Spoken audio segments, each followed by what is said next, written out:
The Lunaverse, Episode 27, Crisis on Two Equestrias by Rainbow Double Dash, Chapter 16, Magic. From a moon, there was a flash of silver-white light, and the imprint of the mirror on the moon disappeared. A pair of comets streaked away from it, twisting around each other, though the comets flared out within moments, and the moon began to move at breakneck speed across the sky. The stars falling in, as far as the east of the sun began to rise. Far above the world, Luna and her doppelganger from the other world floated. The native had her horn alight as he guided the moon down beyond the horizon, the sun over it, though worry was painted all over her face as he did. "My sister has not yet defeated herself," she noted. The enveloping Luna nodded, but her eyes were focused on the world stretched beneath her. "She doesn't have your experience with it, or another alicorn aiding her," she said. "Even still, that was far faster than it should have been. I suspect that antithesis has been defeated." "Huzzah!" Luna said, though with no enthusiasm as she started moving towards the sun, intent on aiding her sister. At least, until a bright flash occurred on the world below. A pair of white lights stretched upwards past the two alicorns. Alicorns watched it shoot into the depths of space, and then looked back, towards where it was originating, the ever-free forest. The pillar radiated pure magic, so strongly that the two wouldn't have been needed horns, let alone their alicorn affinity for magic to sense it. Each grimaced as they pointed themselves downwards and flew towards the light's origin. Everything, everywhere, was nothing but an endless field of white magic, with the sole exception of two purple unicorns, two blue unicorns, and a purple hexagonal gemstone floating between the four of them, as the last motes of the distances floated away into nothingness from which she had come. There was silence. Then there was silence. At length the silence continued. Trixie finally let out a loud groan, taking a step forward. "Trixie wants to know what is supposed to happen now." "Gah!" The exclamation came when she realized, on stepping closer to the element of magic, it had shifted in appearance, its purple fading towards blue. She backed away hurriedly, uneager to damage the element, and start the ordeal over again. As he did, the gemstone's hue darkened once more.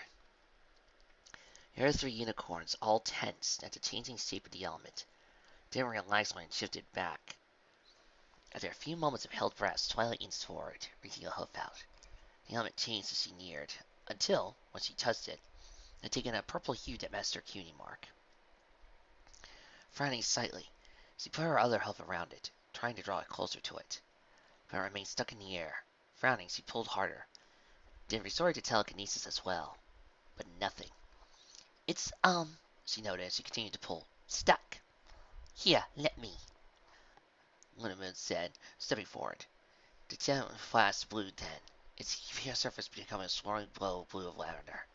The glow didn't last, however, as the Moon and Twilight both backed away from the element warily, gradually shifted again, coming inert once more. "Okay, what?" Lumen grunted. Twilight tapped her hoof to her mouth. "I got a hypothesis," she said. "Okay, on three. Every pony step towards it. 1, 2, 3, go!" The element hadn't liked it, it seemed. Its form suddenly buzzing with sparks, and a wave of magic pushing out from it, forcing every pony back a step. It didn't hurt. It felt more a little weird. Twilight panted a few times. "Okay," she said. "Okay, I thought that might happen." "You didn't warn us?" Trixie demanded. Twilight grimaced. "Sorry," she said, "but, Sparkle, could you step closer to it now? Touch it?" Sparkle eyed the element warily, but at length did as Twilight suggested. As he approached, his hue once again shifted to match her cutie mark. Twilight nodded. "Okay," she said. "Okay, I think I've got it. The element still can't tell us apart." "Seriously?" the woman demanded. "Why not?" "Could you?" Sparkle asked. She stepped away from the elements. "But I think," Twilight continued, one eye a little narrowed as she contemplated the element of magic, "I think it's giving us a chance to choose for ourselves." She looked at Trixie, Moon, and Sparkle. "Two of us, one of us from each world, we get to claim it. The other two get to give up their claims." "What?" Sparkle demanded, eyes wide as he switched between looking at the element, then Twilight, then Moon. But the element can't just be transferred like that, can it?" "This one time I think it can be," Twilight said, sitting down on her haunches and shaking her head. Nothing about this past day has been possible. I don't know why I'm surprised. It's going to close with something impossible. Tracy's eyes were wide as well, her mouth hanging slowly. The great and powerful Trixie, bearer of the element of magic, she said, taking a few steps forward. It certainly has a ring to it. Yeah, it does, Lumen said as her horn glowed, only to put a small field of telekinetic magic between Trixie and the element. She looked at Twilight. But hang on. Even if you're right, the elements only work as a set, and only the ponies using them are friends. And it comes with responsibilities. And no offense, Sparkle. Trixie! You guys didn't earn the element by standing up to an insane ally. Lumen's voice trailed out for a moment as he realized what she was saying. Though the movement then resumed. By standing up to an ancient insane alicorn returning from exile. That doesn't mean they can't take up those responsibilities, Twilight said. And besides, the element is giving them a choice. Giving us a choice too. A chance to become regular ponies if you want. She tapped her front hose together and thought.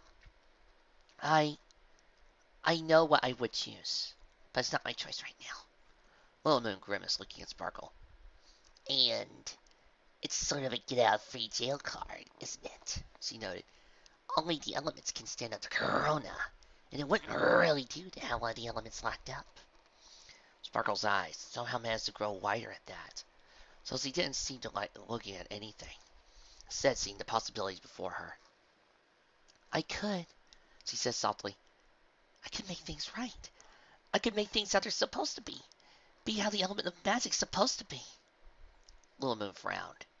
I've been trying, she insisted. Sparkle took a step towards the element, one hoof out. After a moment, however, she lowered her hoof and shook her head, closing her eyes. But it would just be running away again, wouldn't it? She asked. I enslave a bear, just like Antithesis did. Then I run away from my consequences. I try and make my own elements, but then run away from that. I ran away from my entire world. And then, when I was here I was found out, I ran away again. Taking the little element from you, Little Moon, Trixie, just to not have to go to jail. And be running away again. Running away from what I've done. She opened her eyes, looked another glance at the element, but then to Little Moon. No, she said firmly. So much to herself as Little Moon. No, I'm through running. I'm going home and face what I've done. I'm not the element of magic. I accept that. And you, Trixie, you are the element. You deserve that. I accept that too. Little Moon began to offer a smile, and then fought the bear of it. Instead stepped forward, touching forehead and horn to Sparkle's own. Sparkle flinched at first, but then leaned in a friendly nestle, reaching a hoof to put a hoof on Little Moon's withers. Little Moon returned the embrace. I'm sorry I wasn't the mayor you wanted me to be, she said. It's taken me a while, but I think I've finally started to figure everything out. Twilight smiled at the sight of the two interlopers embracing. They had much further to go than she and Trixie had needed. Not when there was unresolved issues between the two. She turned to Trixie, who was still eyeing the element with an odd mixture of confusion and hunger. Twilight forced a smile. So how about it, Trixie? She asked. You could get to know every pony in Ponyville better. Piggy always loves it when new ponies come to town. Oh, and Applejack, she likes it too. Any excuse to pick up some apple fritters. And once you've gotten to know them, I think you get along great with Rainbow Dash and Rarity. You're a lot like those two in many ways. And Fluttershy, can't forget her. She's shy, of course, but once you get to know her. Trixie eyed Twilight. But those are your friends, she interrupted.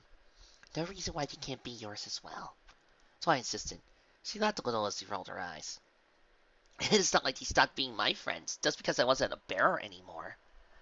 Trixie looked back to the element, taking another step towards it.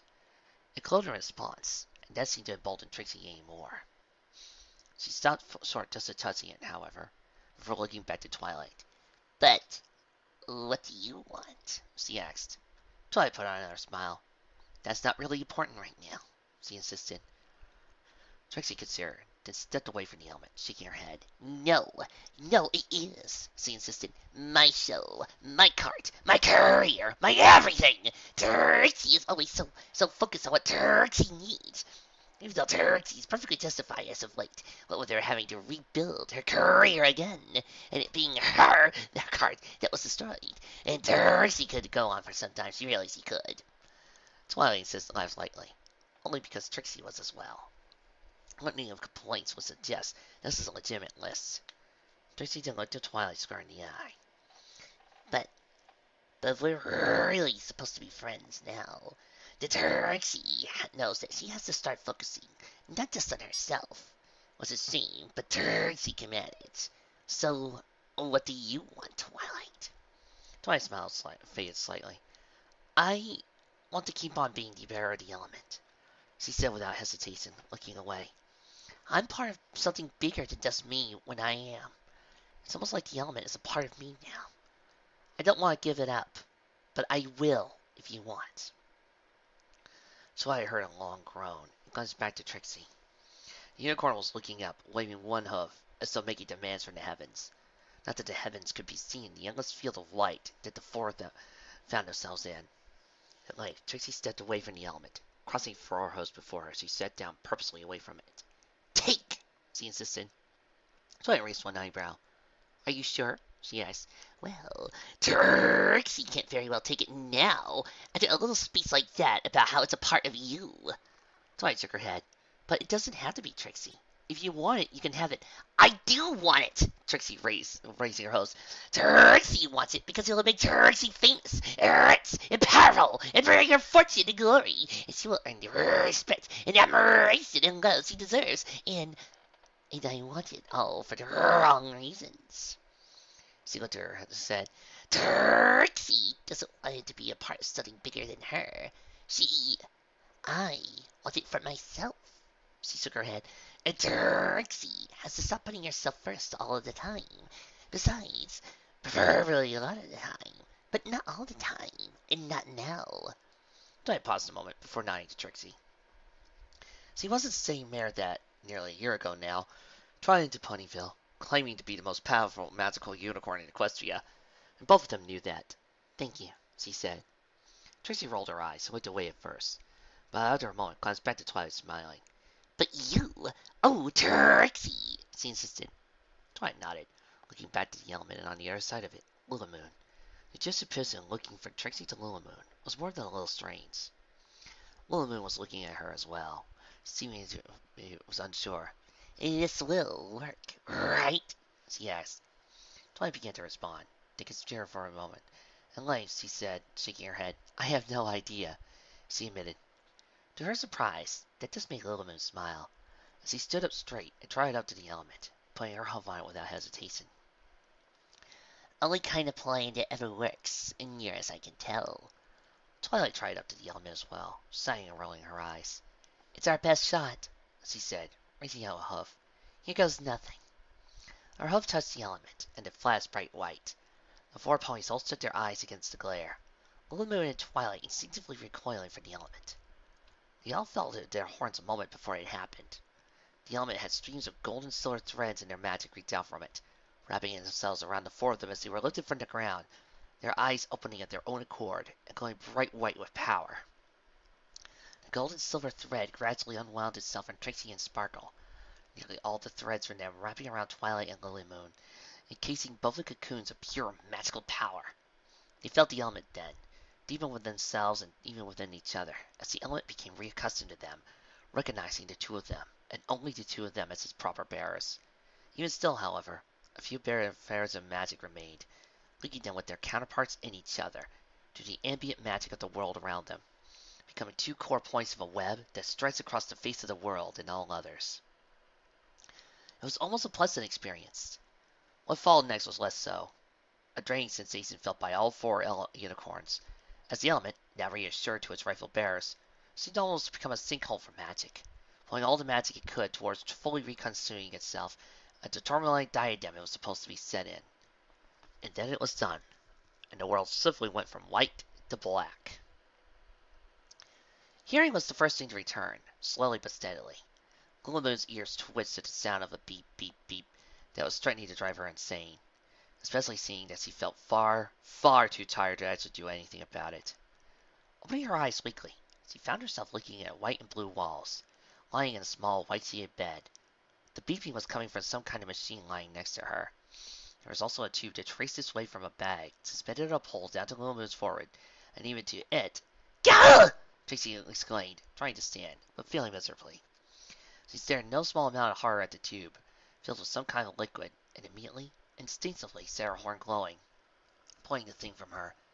The tube came from easily enough, with surprisingly little blood, while the machine nearby suddenly stopped beating, and let out a high-pitched, continuous squealing sound. Lulamoon cried out again, selected the nearest convenient object, a chair next to her bed, telekinetically picked it up, then began slamming the chair at the machine. She only got a few hints in, however, as a pair of bears wearing white medical coats appeared. One, a unicorn, took a chair from Lulamoon's grasp, while the other maneuvered in front of her. "Calm down, miss, calm down!" the mayor said. "Calm down!" Lulamoon demanded, leaning away from the nurse, who backed away a few feet, giving Lulamoon some distance, while the machine was switched off by the other. "Calm down. What was that? Why was it in me? What were you injecting me with? It's not anything. Then, why were you taking my blood? Or whatever? You can't draw blood from me without permission. I am the great and powerful Dame Trixie." Lulamoon froze at the sound of the voice. She knew that voice. Glancing, she saw Princess Luna running into the room. "Trixie," Luna repeated, raising her hoof. "Calm down." Lulamoon eyed the unicorn. "How do I know you're Princess Luna?" she asked. "I've been there. I don't know how long. I've had a little tube sticking into me." Luna sighed, and glancing at the two nurses, then leaned down next to Lulamoon, started whispering something concerning the embassy, an elk fawn she had met there some years ago, named Eldil Hedja. In a few certain instances that involved a tree, which probably hadn't been an ice worm in disguise, stirring a mountain of fire, admittedly. Adele's fault as much as Trixie's. By the time Luna was done, Lulamoon turned from blue to red. Okay, she said. Okay, sorry. Lula offered Lulamoon a smile. "No need," she said, glancing at the first of the nurses, then to the machine, then a pole with a bag next to it. Her smile dropped to a frown.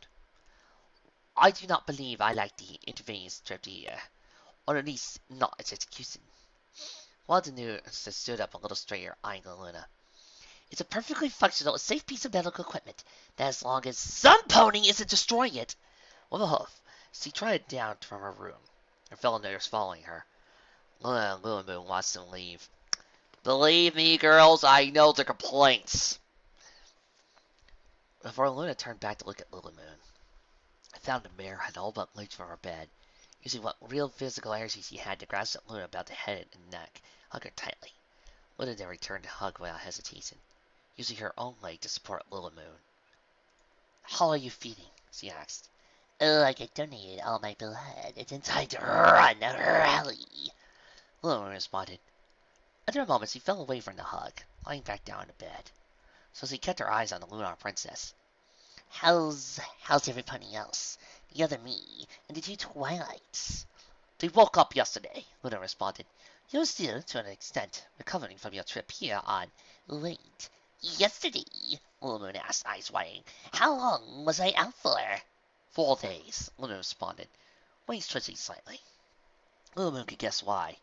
If Luna had spent the 4 days here, waiting for Trixie to recover, then she spent 4 days, or 5 really counting everything that had happened before the encounter antithesis, away from her equestria.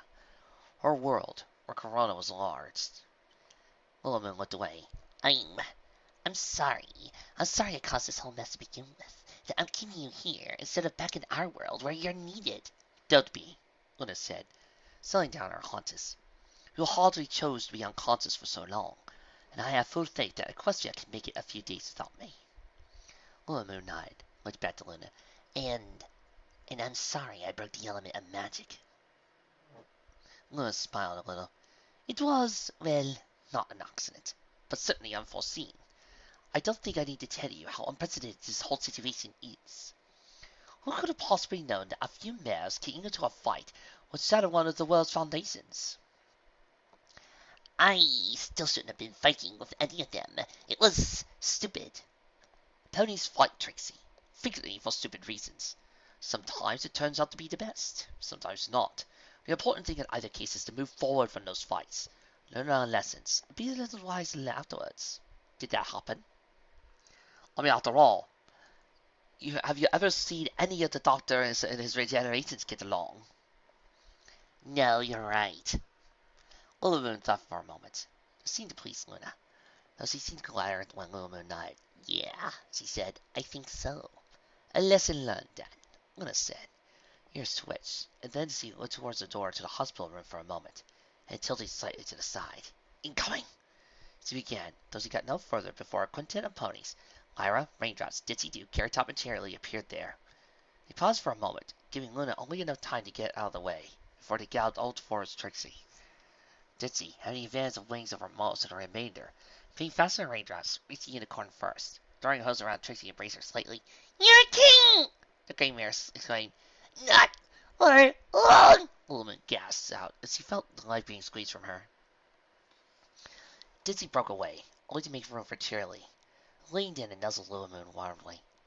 You're in a crazy advanced hospital. They could probably fix you, she said. Raindrops was next, leaning in close to Little Moon, jabbing a hoof at her face. But don't you ever worry us like that again, she insisted. Though she was smiling. Stars, it's not enough to get you Luna thinking you're dead. You had to overchannel too? A second time too, from what we heard. Carrot Top asked as she moved in, hugging Little Moon tightly, though not as tightly as Dizzy had. We only just gotten you back too. I didn't mean to, Lyra insisted. Lyra was the last, tapping a hoof to Little Moon's own outstretched one. So, how was everything? She asked. I heard crazy, insane alicorn from some pony at one point. A long story, Little Moon said, waving a hoof. I'll tell you later. What about you guys? Lyra rolled her eyes. You would not believe the last few days. If you think you had it rough, just wait until you hear what we've been up to. I've got a few comments about this, about Lyra and the others' adventures, but I'll save that for the review at the end. There were several more hours before Little Moon was given the all-clear to leave her bed by the hospital staff. In the meantime, her friends filled her in on everything that had happened while she was unconscious. Ponyville had been a busy place, it seemed, so she personally didn't think it all quite measured up to what she, Trixie, Sparkle, and Twilight had gone through. After spending so much of the past week either unconscious from magical drain, or else galloping around thinking that the world was going to end in any number of myriad ways, spending time simply talking to her friends was a welcome change of pace. Eventually, however, she found herself stepping from the hospital and out into the afternoon sun glow. One of her friends trotted with her from the hospital to Ponyville to the town's library, where Little Moon found herself looking at another Princess Luna, the slightly shorter and rougher looking, standing outside already, using a hoof to draw an intricate pattern in the ground before the library. There were numerous Ponyville onlookers, including the local bearers of the Elements of Harmony, Dizzy versus Trixie, and Little Moon's own Sparkle, though they were being kept back by a respectable distance by a gold-clad, white-coated pony guards. Little Moon smiled, and down at Little Moon, where she saw her mentor a questioning look.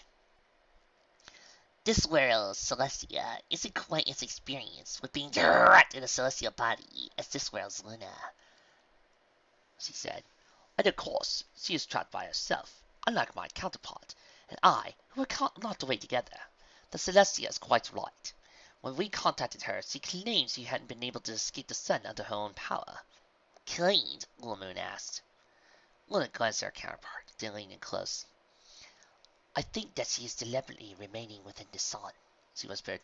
Recall that in this world, this Luna was trapped for a few thousand years, and when she returned, she threatened to bring eternal light.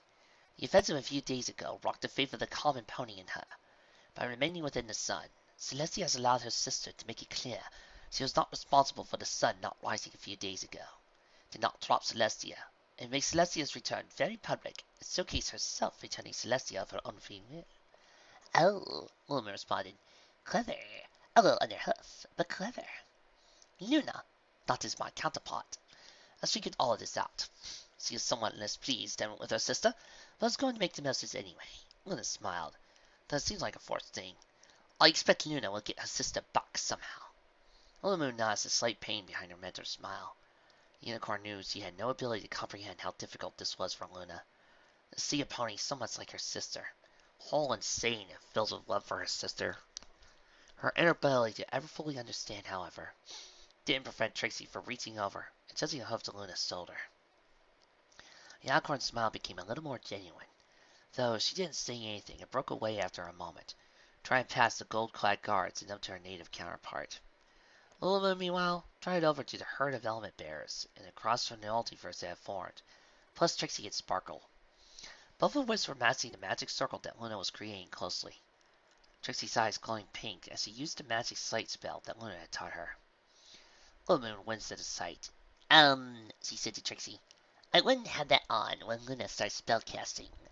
I watched my Luna raise the moon once, went blind for 3 days straight afterwards. Too much magic. Trixie huffed, though her horn flashed as spell faded. That's no fun at all, she said. How's Trixie supposed to learn great and powerful spells with a new magic sight if she can't even look at the most interesting spellcasters with it? You could try books, Sparkle suggested. Writing down a spell is like writing down the steps to a dance. The entire dance is lost in the translation. Little Moon smiled brightly at that, extending a hoof, which was bumped wholeheartedly by her counterpart. Twilight and Sparkle, meanwhile, was scandalized. That's not true, Twilight said. If it were, what would be the point of the spell book? It lets you know so many more spells, Sparkle echoed. Instead of having to keep practicing the same ones over and over so you never forget, you could just learn it and move on to the next, and then the next. And there's the fact that they're books as well, Twilight continued. The smell of paper, the fun of reading something new, and this new thing is a magic spell. Who knows what's on the next page? Trixie and Lulumoon both rolled their eyes, each of them mentally tuning out the two lavender unicorns as they went on for some time. Eventually, however, they stopped. When Lulumoon's princess stepped back from the magic circle, as the native one spread her wings wide, set her horn glowing brightly. A hush fell over the crowd as the edged circle until it began to glow with white light, the lines of the magic circle lighting up, almost too bright to look at directly. There was a flash from the circle, a similar flash from the sun. A moment later, there stood a white-coated unicorn with a cutie mark of an 8-armed sun, wings spread wide, eyes closed, and head slightly bowed. She opened her eyes and began to smile beautifully, though the smile dropped when she noticed that her mane and tail, rather than being animate, pastel rainbows of pure magic, were instead long locks of thick, luxurious, but perfectly ordinary pink hair. Luna! She exclaimed, looking to her sister, who was pointedly staring at a rather uninteresting cloud. The other Luna, meanwhile, covered her mouth with one hoof, expertly hiding whatever expression was contained there. The crowd, who began to cheer at the return of Solar Diarch, instead found their hostile cry of joy checked just slightly. Little Moon heard the words magic die at least once from the nearby ponies, managed to hide their snickering about as well as their teacher had. Princess Celestia? Twilight asked. She had started to dance forward, but stopped at sight of hair. What's wrong with your... Nothing, Twilight, Celestia said, horn glowing gold for a moment. Her mane and tail lit up then, returning it to normal. She stepped forward, laying down to nuzzle Twilight. A move that her student returned eagerly, then glanced at her sister. Though there will be a little peace and candlelight for the next few days. Luna eyed her sister for a moment. I accept your challenge, she said as she trotted forward, nuzzling Celestia herself. After a moment, they broke away from each other. And Celestia turned to look at the other Luna. She offered her best smile. Although, I imagine that, though I am returned, there are nevertheless goodbyes that need to be said. Luna nodded, looking to the elements from her own world. Unfortunately, she said, closing her eyes, letting her horn glow brightly, all worlds remain close enough to travel between for about another week, perhaps longer, but I cannot leave my throne naked for that long. She opened her eyes and looked at her own elements. We must be going, she said, then glanced at Sparkle. And I understand that you wish to come of your own free will? Sparkle jumped slightly, then steeled herself. Yes, she said. I'm ready to turn myself in. Luna nodded, her face neutral as she tried out Sparkle. There's something you should know, Luna said, waving a hoof around. You will notice that no guards on you. I did not ask this world's Luna to place any. This is why. The planeswalking spell, once cast, will transport you back to the exact place where you left. As I understand it, was in the middle of Ponywaza's town square. And now for Sparkles, he continued. Because you are traveling under my power, and not your own, you'll be more than capable of acting once you return. You could flee, or you could turn yourself in. That choice would be entirely up to yours. Twilight blinked at that. But, well, you could send somebody on its head, couldn't you? Let them know I'm coming. I could, yes, Luna admitted. But I do not think that would be necessary, would it? Sparkle didn't answer immediately. Then Lacey shook her head. No, it won't. I decided already. I'm not running away anymore. Luna smiled, then looked to her elements. Say goodbyes. We'll be leaving shortly. Twilight's friends, Luna's own, had their own goodbyes to give each other. Twilight found herself oddly jealous of Applejack, Pinkie Pie, and everyone else from the world. They had gotten along much more opportunity these past few days to get to know the element bearers from the other equestria. So you've been stuck pretty much with just Luna and Sparkle, or else unconscious.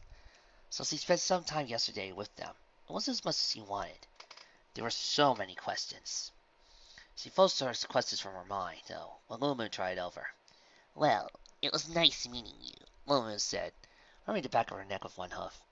Kind of strange, but nice. Twilight smiled, nodding. I wish we could get to know each other better, she said, reaching out with a hoof. Luna touched her own with it. Well, you've got her for a little bit, Luna said, nodding to Trixie, who was nearby talking with Sparkle. That's kind of the same thing, I guess. Twilight shook her head. It isn't really, she said. Don't get me wrong. I can't wait to spend time with her, get to know her better. But she's different from you. I'm not going to have any chance to get to know you at all. Luna blinked a few times before looking down, heaving a long sigh. That's right, she nodded. It's going to be 1,000 years before we even have the chance. I don't think I'll be around. We just became friends, but we'll never see each other again. Twilight pressed her lips slightly together, then stepped forward to Lulumoon, hugging her. Lulumoon returned it slightly. But we'll still be friends, Twilight insisted. Doesn't matter how far apart we are. She leaned back to poke Trixie in the chest. That's what friendship is, right? Connections? We'll always be connected, no matter what. Trixie nodded, the ghost of a smile appearing on her face. Right, she said, glancing at the Twilight. You know, I hate to admit it, but I think you're better at this friend stuff than I am. A lot better. Twilight laughed a little. It's not a contest, she nodded. Just keep trying, that's all. Lulumoon nodded, and the two hugged again. They were trying over to Trixie and Sparkle, who had just finished a hug of their own. Lulumoon's head tilted to the side as she looked at Trixie. So, what are you going to do? She asked. Trixie smiled brightly. The same as Trixie has always done, she said. Trixie intends to get a new wagon, bigger and better than her last. She will travel the land, bringing magic wherever she goes, helped along by the adulation of her thousands of loyal fans. Trixie, I think you have more than 1,000 loyal fans. Ain't that right, folks? Lulumoon gave Trixie's lifestyle a thought. Traveling across Equestria, getting to meet new ponies, putting on magic shows, and bringing wonderment and awe wherever she went. That sounds like a great life, she admitted after a moment, rubbing one hoof against the opposite leg. If Luna hadn't apprenticed me, I'd probably be trying to do that myself. That's basically what Grandpapa did. Trixie smiled at Lulumoon. Backup plan, maybe? She asked. Lulumoon shook up her head. Can't think like that, she said, stepping a house slightly. Onwards and upwards, that's it. Maybe I would have been happy as a traveling magician, but I'm happy where I am, too. Besides, it's not like I ever get to put on any kind of show at all. Trixie nodded. Twilight, meanwhile, had gone up to Sparkle, who was rubbing her forehead hose together, somewhat nervously. Are you okay? Twilight asked. Fine, Sparkle said. Just fine. Everything's fine. To look from Twilight, Sparkle shook her head. I just spent something like 4 or 5 months on the run. I brought a space barrier to town because I thought I could show off how powerful my magic was. But then I lost control of it. I ran away from that. Then I tried making my own group of element bearers. That didn't work out as well. I was going to use a living being as a bargaining chip after that. My world's first to Spike, that is. And even though he's the closest thing to a friend I ever had. And then I ran away everything. Here. But now I'm going home. I'm going to see my father, mother, and my brother. And then they're going to see me as I'm being arsed off to jail. Twilight Sparkle shook her head. I'm not running, she said. I'm not. But it's kind of a lot. You have your friends, Trixie. Trixie has her magic act. And my Trixie, she has her friends and her future. Me, I've cracked all my 4 holes down on the frog. She sucked in a deep breath and slowly. But hey, I've hit rock bottom, right? Nowhere else to go but up. Twilight shook her head, leaned in and huggled Sparkle. You haven't hit rock bottom, she insisted. And you're not going to. Every pony makes mistakes. Not like me. What about I did? What the one need spell? What happened to you calling me, all of us broken? You're not. I can see that now. That's why Trixie deserves the element. That's why you do too. It's just me that's broken. I can fix. No, you can't. Twilight insisted. Because you're not broken. You made mistakes. That's not being broken. That's just being a pony. There's nothing to fix, but there's always room for improvement. Sparkle looked at Twilight, smiling herself at her a moment, closing her eyes. Thank you. Twilight patted Sparkle on the withers. What are friends for? Luna was aware of Celestia's presence, despite her eyes being focused, as she focused on the world-hopping spell. This was partially due to her powerful alicorn senses, though it had much to do with the fact that when an alicorn twice the size of an average pony tried it out to oneself, one tended to just notice it. Luna opened her eyes to look at Celestia. Am I interrupting? The elder alicorn asked. Luna shook her head. No, she said, glancing up her going arm. I'm nearly done at this point. The spell is about power more than anything. I simply have to gather it right now. Celestia nodded as he sat down next to Luna. She glanced away at her sister, who was giving her counterpart a bride berth at the moment, giving her ample space to say goodbye to Celestia, Luna knew. The white alicorn ruffled her wings as her gaze fell to the ponies who were saying goodbye. This is different for us, of course, she nodded, looking back to Luna. For them, this is goodbye, forever. For us, in 1,000 years, we could see one another again, if we wished. Luna smiled. I like that, she said. Perhaps then I could meet my own counterpart, your sister Celestia. Luna pressed her lips together tightly at that, looking down. Perhaps, she said weakly. Celestia sifted. If our worlds remain connected for another week, that would give me ample opportunity to follow you, if you wish, she said. I could aid you in finding your Celestia. I didn't quite know how. Maybe I would simply be able to make some good guesses.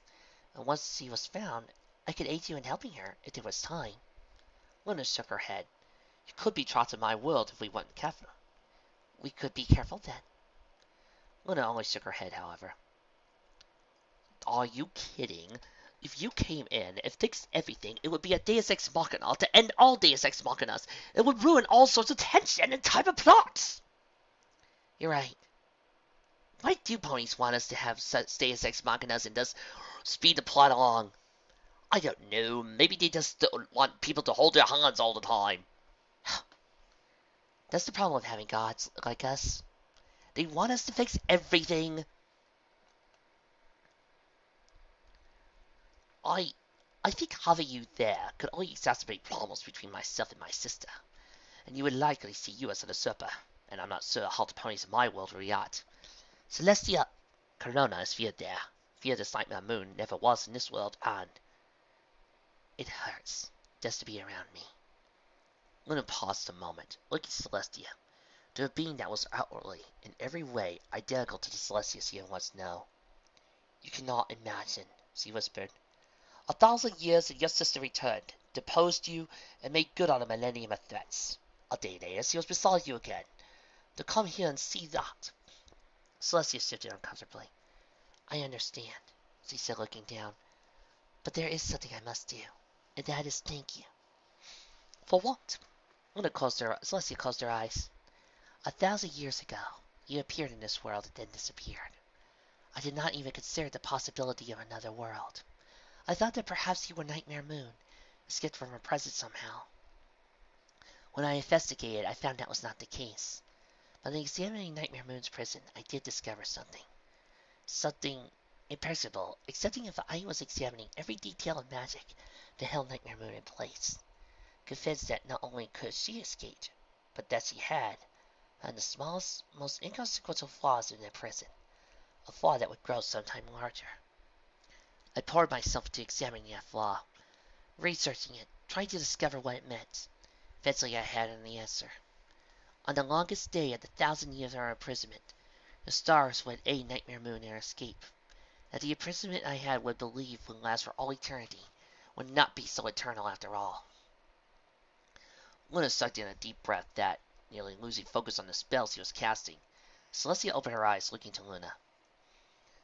I do not know what would have happened had I not known about the 1,000-year deadline, she said. But I do know that you helped me free my sister from Nightmare Moon. Thank you. Luna looked away, closing her eyes tightly. An immense part of her wished that Celestia had not told her that. Because if there had been such a flaw in Nightmare Moon's imprisonment on the moon, there likely been a similar one in Corona's prison on the sun. There had been a chance Luna could have been forewarned of her sister's return, given 1,000 years to prepare for it, to arrange such matters, to act to save her sister when she was freed. Celestia had every right to want to thank Luna for her part in freeing her own sister from the madness that had been Nightmare Moon. She nevertheless cringed and closed her eyes tighter against the tears she had felt in them. That was when a strong wing placed itself over her back, pulled her close and tight to its owner. Luna leaned into the replace. I can't pretend to know all your sister's thoughts, Celestia said softly, but if she was ever in any way like me, then no matter what insanity has gripped her, no matter what she says or what she does, she still loves you, Luna. And one day, the love will lead her back to you. Never, ever doubt that. Luna nodded, just for a moment. So you've been able to pretend that it was her sister Hugger. Her sister saying reassuring things, helping her see that the world was not so bad in a lonely place. That fantasy ended as soon as it began, but it helped her, buoyed her in a way that the Celestian knew it would. For even as the fantasy ended, and left behind a firm, iron thought in her mind, Corona would not last, and one day Celestia would return to her. Luna felt a slight pulse along her horn, and broke away from Celestia's embrace, blinking a few times and willing her tears to stop. It's time, she said, turning and pointing her horn forward. Midnight blue magic reached out into a point in space. Then it seemed to fall inwards, backwards upon itself, expanding outwards until it created a slowly swirling vortex that distorted the world around it, looking like a smudge in the fabric of reality. Luna looked to her subjects who had come forward to the creation of the gateway. Her own Twilight, after a final embrace with this world's counterpart. This world's Trixie came forward first, her face full of strange mixture of determination and doubt. She looked at Luna, nodded, then trotted forward without another word. She had been gone more than a moment, however, before the other Twilight approached. Princess Luna? Luna put on a smile. Thousands of years she was more adept at hiding her true emotions when the need arose. Yes? About Sparkle. Sorry, your Twilight. What do you plan on doing with her? Luna sighed, shaking her head. I feel she has suffered enough, she answered. Though she has committed crimes and must be held accountable, the courts will no doubt assign her a prison term, though I plan to intervene and instead offer the option of house arrest instead, at her family's abode in Canterlot. Oh no! Twilight might be given house arrest. Such a horrible crime. Ah. Sorry, I had to make fun of a certain comment. I was talking to her, and if you don't mind, Princess, I can access to something else. Luna considered a moment. I'm listening, she decided. Princess Luna liked Twilight's idea, which made Twilight more than a little happy. It made her feel a little more positive about things she has done, and instead came to say goodbye to Little Moon. Trixie, really, for the final time. The two stood before the portal that Luna had made, even as Trixie's friends shuffled one by each other, saying their own goodbyes. Well, Trixie said at length, this is it. Yeah. Twilight agreed, sighed. Maybe we'll find some way to connect our worlds sooner. I mean, God willing, maybe there might be a crisis on the Two Equestrias Part 2, the quest for more money. I mean, antithesis, the element breaking, that shouldn't have been possible. But it happened, so maybe that can happen too. Maybe, Trixie agreed. She didn't sound convinced. Twilight wasn't even, but hope sprang eternal. And Lacey reached forward and hugged Twilight. Ah, where have I? She said. See you later, Twilight returned. The hug broke. Trixie took one last glance at her. Then she stepped into the portal. Her form grew slightly distinct, then disappeared entirely. The only interloper left was Princess Luna. She left after one more moment, a final hug of her own with her counterpart in this world. A much tired one was Celestia, and a nod of non-speech to Twilight. Then she stepped forward through the portal herself, and was gone as quickly as Trixie had been. The gateway shimmered once, then disappeared without flare, simply fading away into nothingness. Twilight shivered a little, as Princess Luna came up beside her and looked down on her. "Are you all right, Twilight?" she asked. Twilight nodded. "I will be," she said. "Though, I think I'm going to have a huge friendship report to send you." Celestia smiled gently at that. Twilight did as well. "So, what now?" she asked. Celestia thought. "We never did get to examine the elements as we intended." The end. And I would like to announce special to all of you people, all you listeners, Season 1 is done, guys! This was the finale for the entire season! Thank you for joining us all here at the Lunaverse. Now, it's time for a big old-fashioned review of both this and maybe Season 1. Let's do this. This fic, much like how I said that I consider Return of Harmony to be the real Season 1 finale because of everything that was connected, I truly feel like this is the true Season 1 finale to the Lunaverse Season 1 as a whole, and not the Grand Gallery Gala. At the Grand Gallery Gala, it didn't feel like a finale because it didn't really feel like it connected much to the first season. Oh sure, it finished off that whole little political thing, but really? That wasn't so much a personal arc, more as just a overdeveloping story arc. You know, it's kind of like saying on Babylon 5, you could say that the true finale for one season was what happened with the president, but it wasn't really the characters' finale or a real season finale. See what I mean? And that's what I felt like here. This did offer me a great season finale, though not without its problems. Interestingly enough, I'm not going to say that the main bad guy is a problem, this, because, quite frankly, she was just what she needed to be, in my opinion. Just the bad guy, a nondescript dimensional horror who had no character. And of course she didn't. She was created. She was born and had nothing. She was nothing. She was a statistic to the three-dimensional characters that we had. So of course she had no development, no build-up. And that is okay. On my Legend Breaker profile, I'm about to unleash a huge article about villains and how I feel about them. And, you know, sometimes a bad guy who is just one-dimensional and just world-destroying can work. She had a fun personality, so personally, I say Flipper. My main thing is the little gap in between that Rainbow Double Dash left for the inspirations of what the Lunaverse team was doing with her friends, with Trixie, with the Element Bearers. My problem is this. Rainbow Double Dash is leaving a lot left open. He says that, oh, well, you guys can do your own stories for this, and maybe I'll put them in the fanfiction folder, and the best ones could even become canon. My problem is, I don't want the other authors to establish these type of stories. I want it in this story. Which leads me to wonder if it just wouldn't have been better to bring in Cheerilee, Raindrops, Ditsy, and Lyra, and Carrot Top in at the end. You know, after Trixie had done all this, after Trixie had, you know, been who she was, and after Trixie had did her job, then bring in her friends. It would have really added some emotional platitudes to say, here, Trixie, after everything you've done, here are your true friends. You can help them now.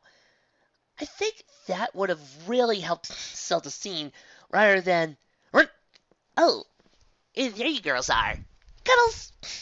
Okay, I'm going off on a world hair-raising adventure with Twilight to save the day and discover myself. Okay, bye! Bring us back something to eat! And then have the 5 interact with the other 5. I feel like it's a missed opportunity here, as we never really got to see any explorations of the characters, and it never really helped develop any sense of worth for here. Whereas not showing them and having them not appear until the very, very end would serve as a kind of reward for our character. As it stands, it doesn't really feel like there's much reward, and since the appearance of Luna, who could easily have teleported Trixie nearest there, it does feel a little partly like the breaking of the element magic was added. I guess what I'm saying is that my other complaint is the bringing in of Princess Luna, Trixie's princess, in the first place. You see, I'm always torn when it comes to this type of thing. On the one hand, it's good to watch Luna, Celestia, and the other Luna do something with Antithesis. On the other hand, I'm left asking myself, why didn't Luna just look at her Trixie and her Twilight once the fight started with, no, whoop. I mean, I know she was kind of distracted with Celestia, but there was really nothing stopping her. I guess what I'm saying, I kind of feel like this would have served better if the rest of the cast did not join in until near the end, to serve as a kind of reward for Trixie to have. That being said, now that my complaint is done, I do love the fact that we have seen Trixie working alone, that we see Trixie distant from the others, and that we do see Trixie having to deal with this thing that was the embodiment of no magic, the embodiment of nothing there. Because it helps to show what Trixie had gone through and what Trixie had grown. When we first met Trixie way back in episode 1, Trixie was all about herself. She just kept pushing everybody away due to her own arrogance and ego problems. She kept wanting nobody to be near her, to not talk to her, and she always just wanted to manipulate everything for her. But as the season goes on, Trixie started to bond with others. She started to become more helpful, more friendly, and even starting to offer things. So when Trixie started using those memory spells, she really started to see who they were and wasn't going to try to do something on her own. And so, by opening her heart to the other Trixie, we see that Trixie had finally grown fully. This, to me, allowed a lot more for Trixie's growth, and has showed off what she could do as a season finale for Trixie's character arc. Yes, in the next season, I'm going to love to see a full-on finale where it's the Lunaverse 6 doing what they do best. But for right now, I enjoy the fact that this gives Trixie's arc a full circle, and it allows us to see where Trixie had grown and developed. The main 6, of course, were her character. I love that there was also a choice at the end, and giving Trixie a chance to decide whether or not she wanted to continue being the element of magic. And of course, for normal Trixie to show off how much she had grown in chains, which, again, kind of negates the use of No Second Princess. It's amazing how many times I've read a fanfic that basically wipes that little story off the map. Anyway, and as for the season as a whole, not bad for a first attempt at something I had never seen before. Yeah, there have been other fan-based seasons, but I've never seen one where everybody pulled together. Everybody worked together and started building up a base, an interconnected story, a storyline where everybody was working. It did feel like a kind of show in itself. And while there are always some characters I wish we could see more development, my little brother apparently despises his Carrot Top for that reason, there are several characters that I just simply adore. Trixie, Lyra, Raindrops. I love those girls. And I love this universe. Why do you think I've been doing this story for about 4 years now? And I look forward to doing more. I look forward to doing the other stories and doing the other adventures because it's fun. It's fun, entertaining, enjoyable, and exciting. It kind of helps serve as a good relief from all the other things that I have to do. Yeah, well, getting a job means that sometimes I have to do this every other Saturday. I do love doing this because I love bringing out this universe and giving you, the audience, a chance to see the creativity of the Lunaverse. And next time, we got a special episode. Really? Oh yeah, we're not going to do any of the season arcs, and we're not going to start season 2 until after this story's done. Oh really? We're not? Oh no. We will be doing Return to Terramon soon, but I kind of want to do a special little fun episode. Really? Trixie looks forward to it. What's it all about? Are you feeling a little hot, Trixie? Uh, a little? Why do you say that? Oh, I'm just saying that I know your time when your time of the year is. Uh, what? Oh, that little time of the year all mares seem to have. What? That little moment of the year where, mares decide to want something more. Yeah? Oh, by the way, Trixie, here's a cucumber. Yum. You miserable son of a... Join us next time, guys, where we proceed to bring you Heat in the Moment. Yep, we're going there. We're about to do a heat fic on this show. It's Trixie's the main star. No! See you next time.